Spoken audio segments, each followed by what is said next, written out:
Existe um livro que é essencial para que a gente consiga entender as escrituras. Para entender a Bíblia, a gente tem que lidar com esse livro o tempo todo e a Bíblia está sempre se referenciando a ele de alguma forma. Todo mundo que estuda, que faz comentário bíblico, lida com esse livro o tempo todo. Eu sou o Zé, eu sou pastor, sou professor de teologia e essa daqui é uma das minhas aulas prediletas de dar nos cursos que eu dou de teologia e em seminário. Porque é uma das coisas que está na nossa cara e às vezes a gente não percebe. Tem uma postura de olhar para a Bíblia com os olhos, às vezes, meio céticos em relação ao que o mundo pode oferecer, a pessoas que tentam criticar, e eu até entendo isso, né? A Bíblia sofre várias críticas meio indevidas mesmo, e eu acredito que a Bíblia é o livro sensacional, é aquilo que é a revelação de Deus, é a palavra de Deus, é a palavra que a gente deve seguir, buscar seguir. Mas esse livro, entre aspas, aqui, eu já deixo um spoiler um pouco, é algo que os teólogos chamam que está dentro do que a Bíblia chama de criação. A própria criação é um livro onde Deus se revela e que sem essa revelação de Deus a gente não consegue entender as Escrituras. Para pensar sobre as referências que a Bíblia faz, as questões da história, da língua e outras referências que só entendendo a própria criação a gente consegue compreender. Ah, mas que negócio estranho, né? A criação não é um livro. É sim, em algum sentido, e esse assunto aqui não é só um assunto sobre interpretação bíblica, mas se aplica à nossa vida como um todo, né? E eu acho que o Salmo 19, que a gente vai ler logo em seguida, ele vai dar alguns parâmetros aqui para a gente não só entender um pouco melhor a Bíblia, como direcionar a nossa vida nesse mundo de uma forma mais sábia e mais bíblica. O que eu quero mostrar aqui para vocês é que essa visão sobre esse outro livro, ela é bíblica também. Ela é algo que a Bíblia mesmo deseja que você entenda essa revelação de Deus por completo. Às vezes você se fechar nas escrituras como se isso fosse mais bíblico, você está indo contra as próprias escrituras. Você entender, ah, não, a Bíblia é aquilo que há de melhor, é maravilhoso, e eu concordo com isso, então por isso eu vou me fechar às outras coisas. Calma. Eu acho que tem momentos sim para você entender e falar: "Ah, eu não quero, perder meu tempo com isso", ou "Isso está me atrapalhando", aquela leitura, aquela coisa, essa informação, esse tipo de coisa, eu entendo isso. Mas uma postura muito radical de se fechar nas escrituras sem entender o contexto que as próprias escrituras estão e se revelam, é um problema que a própria Bíblia vai contra. Então eu quero ler com vocês aqui o Salmo 19, um salmo muito citado quando entra no assunto sobre a criação, sobre revelação de Deus. E mas a primeira coisa que eu quero que deixar claro assim é que a própria Bíblia aponta para algo além, para esse livro que vai além dela mesma, porque a revelação de Deus, ela se inicia com a própria criação. E a revelação de Deus nesse primeiro livro, ele é, como eu falei primeiro, ele é anterior à própria escritura. E Deus já se revela desde o início. É assim que a própria Bíblia começa. A própria Bíblia fala sobre Deus sendo esse criador que já se revelou, já se revela para os seres humanos de alguma forma. Então, vou abrir aqui para a gente o Salmo 19 e diz o seguinte no Salmo 19: Os céus declaram a glória de Deus, o firmamento proclama a obra das suas mãos. Um dia fala disso a outro dia, uma noite o revela a outra noite. Sem discursos nem palavras não se ouve sua voz, mas a sua voz ressoa por toda a terra e as suas palavras até os confins do mundo. Então, quando a gente olha para esse texto, né, logo de início os céus declaram a glória de Deus. O firmamento proclama a obra das suas mãos, um dia fala disso no outro dia, então é uma obra, é uma criação que está falando. Por isso que os teólogos usam, e eu usei aqui esse termo de livro, né? É um livro mesmo, é algo que está testemunhando, é uma escrita de Deus onde Deus está escrevendo ali e testemunhando para nós seres humanos. A gente, como criação de Deus, criação à sua imagem e semelhança, fomos feitos aptos a entender essa revelação, a ponto do apóstolo Paulo, lá em Romanos 1, falar que a gente é indesculpável de não adorar a Deus, porque a sua criação, ela se revela, ela demonstra isso para a gente, é um testemunho claro do Senhor. Então, aqui a gente já começa a entender o quanto a Bíblia está direcionando a gente para isso. Ó, na própria Escritura está falando: olha para o céu. Esse céu declara essa glória de Deus, essa vida fora aqui desse livro já testemunha daquilo que eu falo aqui. Então, isso já me faz pensar e refletir com você. Eu quero que você pare para pensar nisso, sobre, às vezes, uma postura que parece piedosa, parece, não, a minha vida está nisso daqui, eu quero devorar isso daqui, mas não percebe que essa revelação que é as Escrituras, nossa, eu quero me apegar a isso, ela aponta para algo além, que também é a revelação que também vem de Deus, e que a piedade, a verdadeira piedade, é conectar essas duas coisas. Davi, aqui nesse salmo, né, um salmo davídico, ele olha para a criação e ele fala: nossa, Deus está testemunhando. Essa testemunha, ela essa criação, ela também testemunha disso, e isso é maravilhoso. Eu tenho que cantar sobre isso, eu tenho que adorar a Deus a partir disso. Então, uma continuação, né? O continuar aqui dos versículos, né? A sua voz ressoa por toda a terra, né? Sem discurso nem palavras, ali no versículo 3 não se ouve a sua voz, mas a sua voz ressoa por toda a terra. Então, é algo que vai e vem, né? Ao mesmo tempo, sem discurso, a voz não tá se ouvindo, mas ao mesmo tempo está. Deus está falando através da sua criação. Isso daqui é algo também que eu acho que, como cristãos, a gente não pode esquecer, assim, de vincular a criação, as coisas que a gente vê ao nosso redor, com o próprio Deus.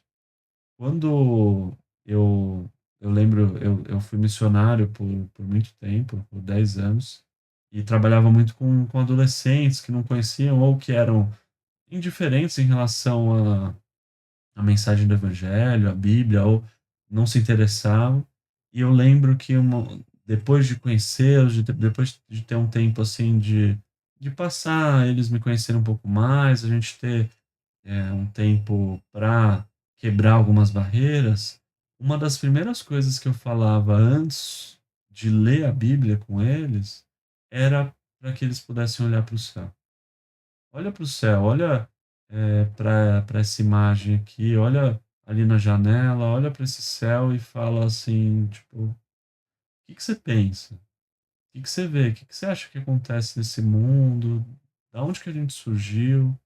Olha para essa beleza, pensa na paisagem mais bonita que você já viu. O que que você pensa quando você pensa nisso? Será que tem um Deus por trás disso? É isso que as escrituras vão falar. Então, acho que como cristãos a gente tem que sempre estar apontando para a criação e não só para a natureza, né? Tem outro vídeo meu que eu discuto sobre isso, assim, o quanto nós como seres humanos e as coisas que a gente desenvolve estava nos planos de Deus desde o início. Deus queria que você desenvolvesse as coisas, casas legais, a ciência, a tecnologia, várias das coisas que a gente faz, estava nos planos de Deus desde o início para a gente viver, e que não são só fruto do pecado. O pecado sim contamina essas coisas, mas aquilo que a gente desenvolve também. Então, até mesmo as coisas legais que o próprio ser humano faz, tem um dedo de Deus aí por trás, porque ele nos criou também com essa capacidade criativa. Então, quando a gente olha ali a partir do versículo 3, 4, vai falando que essa voz ressoa. Nos céus ele armou uma tenda para o sol, que é como um noivo que sai do seu aposento e se lança em uma carreira com a alegria de um herói. Sai de uma extremidade dos céus e faz o seu trajeto até a outra, nada escapa do seu calor. Então, Davi aqui olhando para o sol, pensando nisso. E aqui, uma das coisas interessantes sobre o Salmo 19 é que Davi vai falar sobre as duas revelações de Deus, esses dois livros. Então, até o versículo 6 aqui, ele está falando sobre esse primeiro livro, que é a criação, que é a revelação primeira, que Deus está se revelando desde o início, desde quando ele criou tudo. Mas, a partir do versículo 7, Davi entra na Bíblia. E aqui a lei, ele vai falar da lei do Senhor. Lei, entenda a lei como as escrituras, né? Como os primeiros 5 livros da Bíblia eram chamados de lei, mas às vezes era uma referência para a Bíblia como um todo, e não é a lei no sentido do que às vezes culturalmente a gente pensa hoje, não é só nisso. Porque a lei é a instrução do Senhor, a palavra de Deus. Então a palavra de Deus, a lei do Senhor é perfeita e revigora a alma. Os testemunhos do Senhor são dignos de confiança e tornam sábios os inexperientes. Os preceitos do Senhor são justos e dão alegria ao coração. Os mandamentos do Senhor são límpidos e trazem luz aos olhos. O temor do Senhor é puro e dura para sempre. As ordenanças do Senhor são verdadeiras, são todas elas justas. São mais desejáveis do que o ouro, do que muito ouro puro. São mais doces do que o mel, do que as gotas do favo. Por elas o teu servo é advertido, a grande recompensa em obedecer-lhes. Olha aqui essa reflexão de Davi. E olha essa junção, olha essa maneira como ele passa de uma revelação até a outra. A revelação de Deus na criação, ela nos traz até a Bíblia. A Bíblia se revela dentro desse primeiro livro. É como se esse livro da criação contesse dentro dele a própria Bíblia. E para a gente conseguir abrir a Bíblia, a gente tem que abrir esse outro livro. É dentro dessa revelação que é a criação que a gente tem acesso às Escrituras e ela se revela dentro dessa criação. É um assunto que parece discussão besta de teólogo que gosta de pensar sobre coisas muito acima, mas olha que curioso a gente parar para refletir no quanto a religião cristã, a revelação de Deus, ela se dá dentro da história, dentro da sua criação, ela não é. Existem coisas que vão para fora, sonhos e visões, pensa aqui em Apocalipse de João e tal, claro que existem, mas mesmo esses textos, eles se referem a algo, a conexões que tem em relação à história da humanidade. A Bíblia, ela usa da revelação de Deus na criação o tempo todo. E aqui não estou falando só sobre a árvore, as coisas que quando a gente pensa na palavra criação, mas eu estou falando aqui sobre a história, sobre o decorrer da história, sobre as coisas que aconteceram no mundo, na vida. Os cristãos são aqueles que entendem que Jesus realmente viveu nesse mundo, existiu. Então, e Abraão, e Adão, e todos esses personagens bíblicos passaram por esse mesmo mundo, eram pessoas reais. E isso faz diferença para a nossa fé. E eu acredito que a Bíblia, quando a gente olha com esses olhos, a gente passa a entendê-la melhor. Se você olhar para ela como uma revelação que cai do céu sem esse contexto histórico e cultural, ela se perde. Entender a cultura que está por trás das escrituras é essencial. E aqui entra esse assunto, essa palavra que eu gosto tanto de pensar e colocar aqui no canal, que é a cultura. Deus, ele se revela dentro da nossa cultura, dentro das nossas nações, das nossas comunidades, da nossa situação, da nossa vivência, do nosso contexto cultural. E isso aconteceu não acontece só com a gente hoje. Aconteceu na história bíblica, no drama das escrituras, naquilo que os personagens, Davi. é um caso desse, Davi, onde Deus se revelou para Davi, foi num contexto onde tinha um contexto específico de nações ali, do reino de Israel, de situações complexas que, para entender um pouco mais a história de Davi, a gente tem que entender as escrituras, a gente buscar entender a Bíblia, e aquilo que Davi fala aqui, por exemplo, é entender o contexto também cultural da época, né?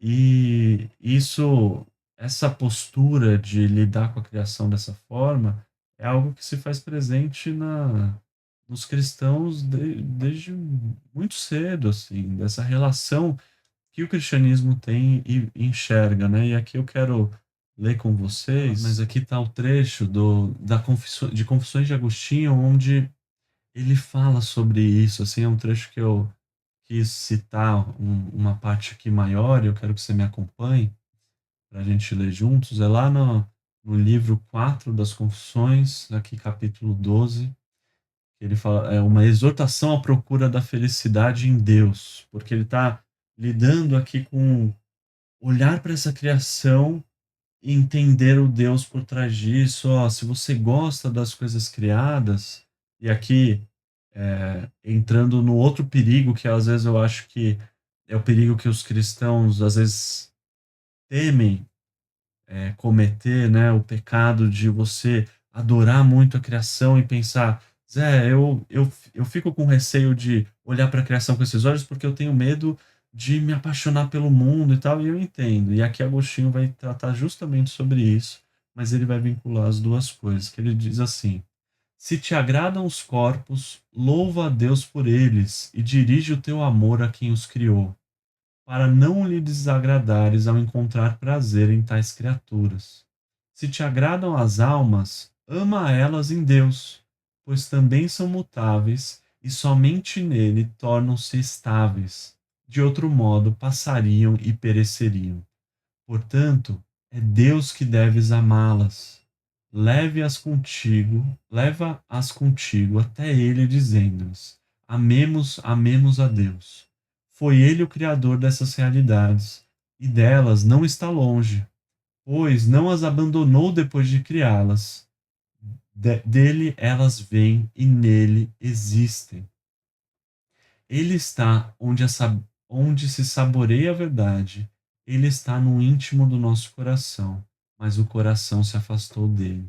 Então, olha aqui o que Agostinho fala, né? Vou até botar aqui de novo para mim, porque ele está olhando para uma pessoa que fala: ó, você está se agradando das pessoas, das coisas materiais aqui nesse mundo, que ele chama de corpos, né? Louva a Deus por eles e dirige o teu amor para quem criou essas coisas. Porque se você não reconhecer a Deus nesse processo, você vai perder esse Criador e essas próprias coisas. Se te agradam as almas, as pessoas, ama elas em Deus. Você amar de fato as coisas desse mundo é você amar elas através do próprio Criador delas.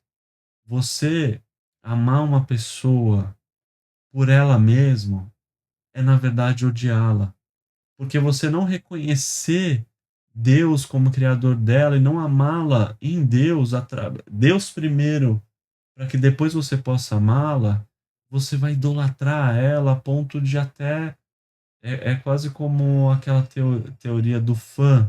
O cara que matou o John Lennon, por exemplo, o, um dos integrantes do Beatles, ele era um fã que se começa a amar tanto, amar tanto, amar tanto, que uma hora precisa matar, porque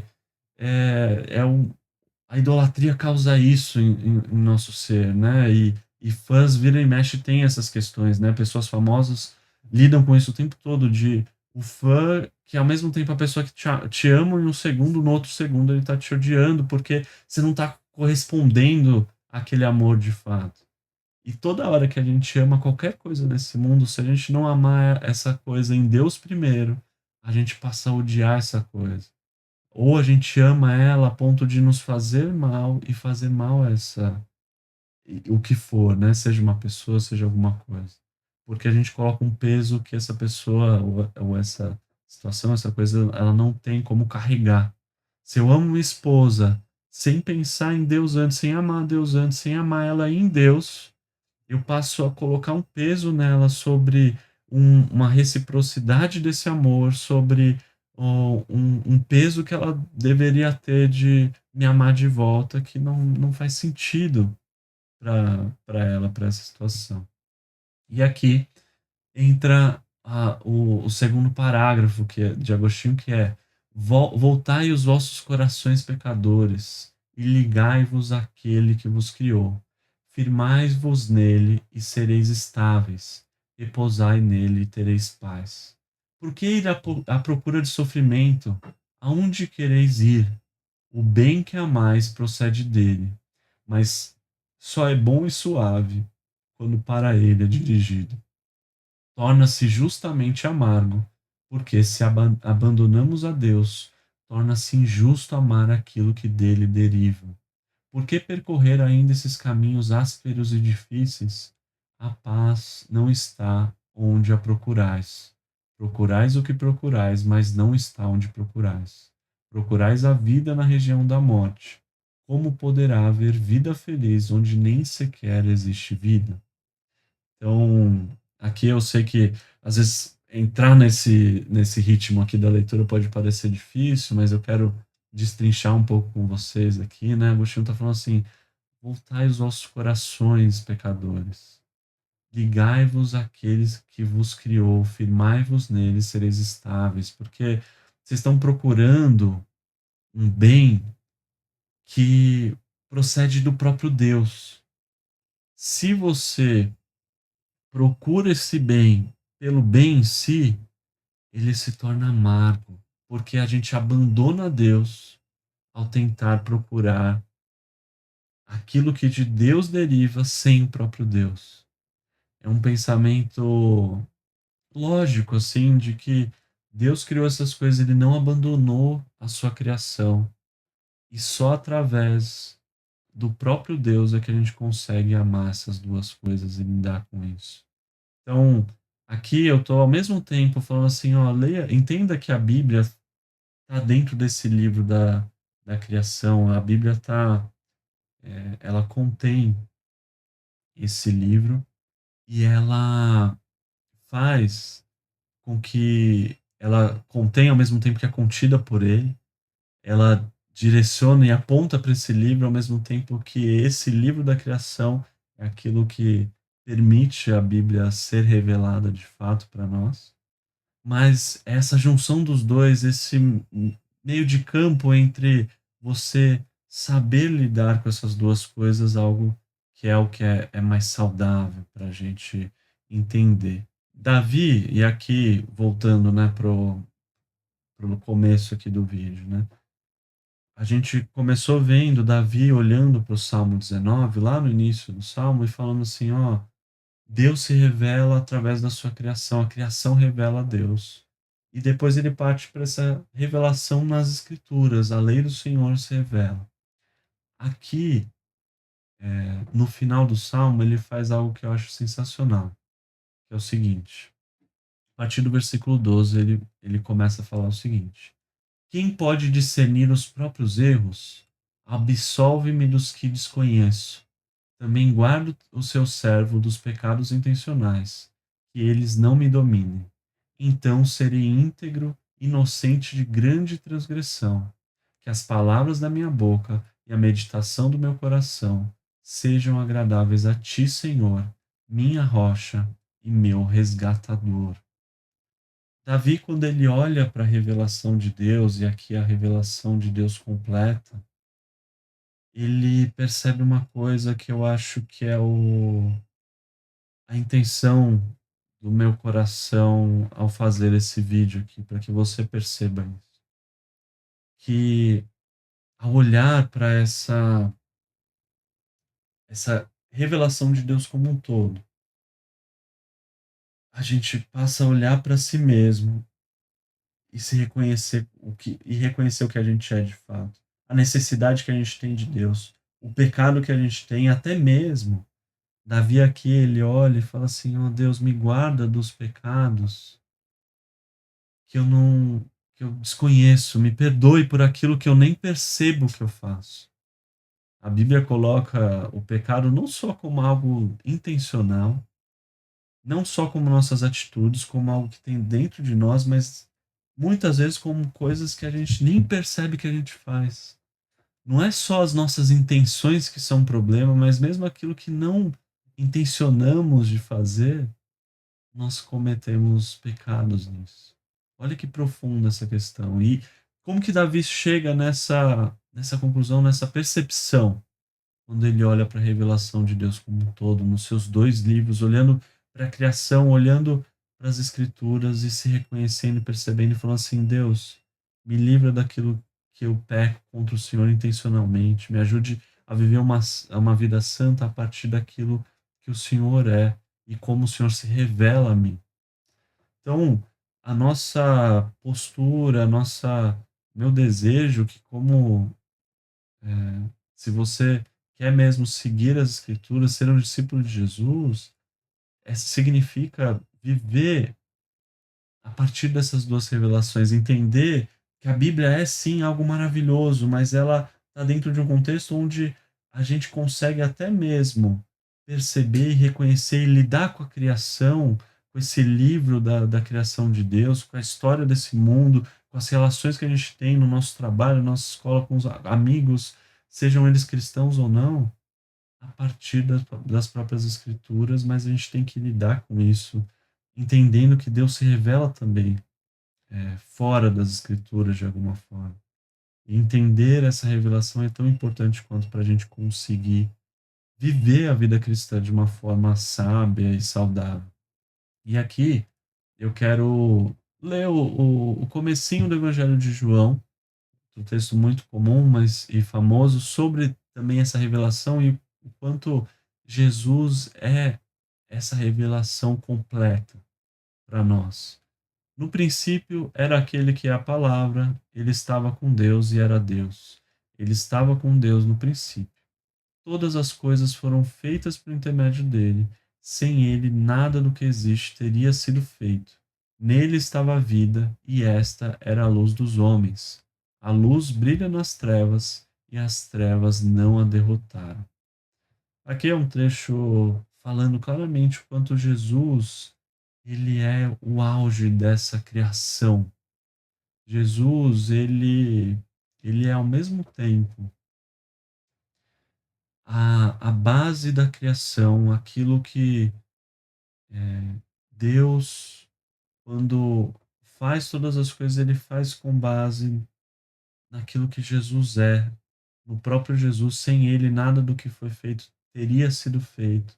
Ele é o que direciona a criação, ele redime todas as coisas, ele direciona a maneira como as coisas são criadas a partir daquilo que é criado. Ele é a própria sabedoria de Deus. Ele é o próprio Deus que se faz ser humano, mesmo já sendo aquela criação.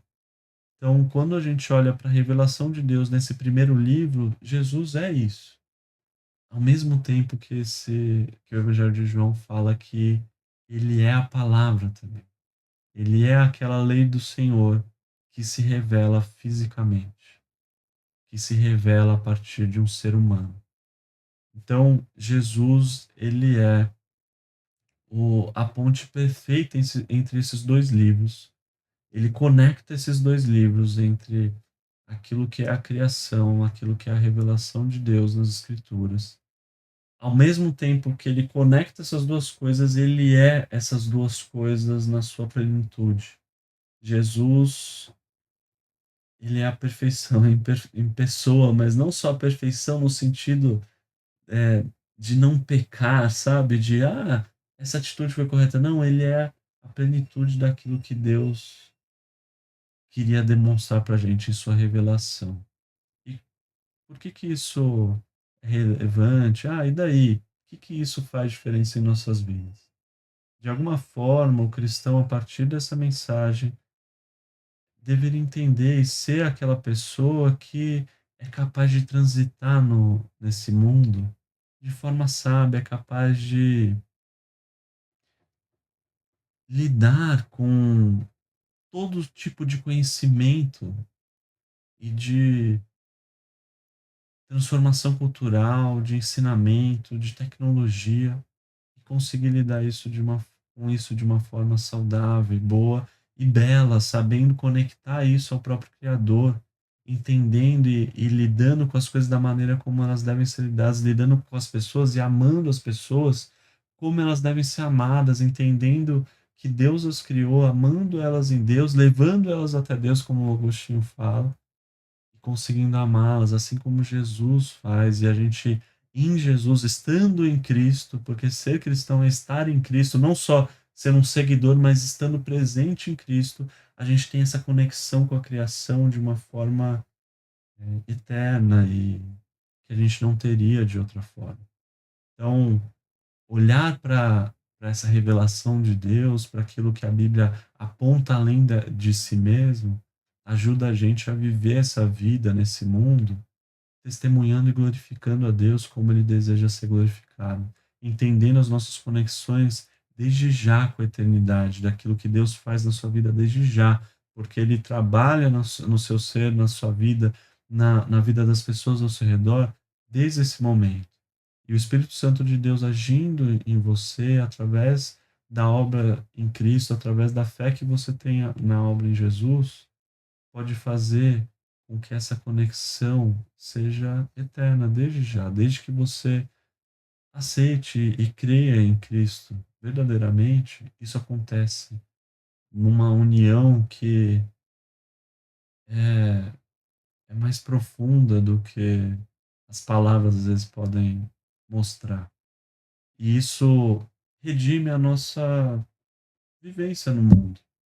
Talvez você não veja propósito no seu trabalho, nos seus estudos, e queria talvez só, eu quero só ler a Bíblia, eu quero já ir para o céu, sendo que Deus, através das próprias Escrituras, está falando, ó, quem vai ir até alguém sou eu, indo até você. Jesus vai vir até nós, a Jerusalém, Nova Jerusalém vai descer dos céus. Então, o nosso desejo e o desejo de Jesus, né, não é que a gente saia desse mundo ao se tornar cristão, Deus não faz a gente ser arrebatado imediatamente. E o porquê disso? Porque através de nós é que Deus age nesse mundo, através de nós, Deus transforma situações e testemunha da sua vontade. Porque quando a gente está em Cristo, a gente se torna também, como igreja, revelação de Deus no mundo. Revelação verdadeira da sua criação e revelação do seu Filho, daquilo que está nas Escrituras. Entender isso é entender a Bíblia de verdade. Para entender a Bíblia, a gente tem que entender que existe esse outro livro e que esse outro livro a gente entende vivendo e levando a sério que Deus criou todas as coisas. Espero que esse vídeo possa ter te ajudado e eu vou indicar para você que você leia As Confissões de Agostinho, um livro, um clássico da literatura cristã que vale a pena para todo mundo. Tá bom? Deus te abençoe.